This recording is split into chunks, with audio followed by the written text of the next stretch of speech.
We'll continue with the other factors responsible for the abolition of slave trade. We just treated the humanitarian factors. So apart from humanitarian factors, there were equally religious factors, and one of the religious factors will be the role of Christian mission and missionaries. Examples of Christian missions, we talk of things like the CMS, Church Missionary Society, the Methodist, the Anglican, the Baptist, Catholic. They all contributed a lot for slave trade to be abolished. This was so because missionaries condemned slave trade through their preachings. They preached the gospel of equality. They condemned the barbaric nature of slave trade. So the works of the missionaries, the preachings of the missionaries, made people to hate slave trade and supported that it should be abolished. Then the last religious factor will be the influence of Islam. Islam was launched in northern Nigeria by by Uthman Dan Fodio in Hausa land.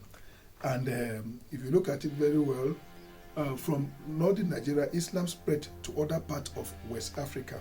It contributed in the spread of Islam contributed to the abolition of slave trade in that the Islamic law forbade a true worshipper of Islam to practice slave trade.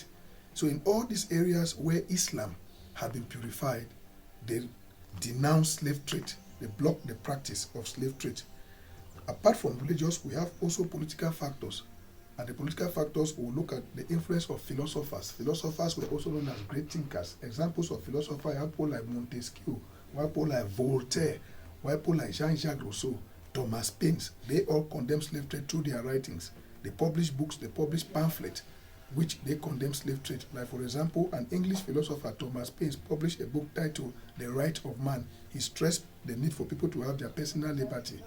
Another philosopher, French philosopher like Jean-Jacques Rousseau, also published a book titled The Social Contract, in which he stressed the need for people to have their personal liberty. So the writings of the philosophers contributed in the abolition.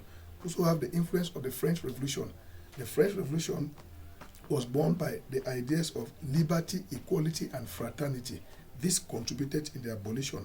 The American War of Independence, when the 13 American colonies gained independence, it deprived British plantation owners of their plantation they had in America. This contributed to the abolition of slave trade. Besides that, it made America to divert from plantation work to industries. All this contributed in the abolition of slave trade.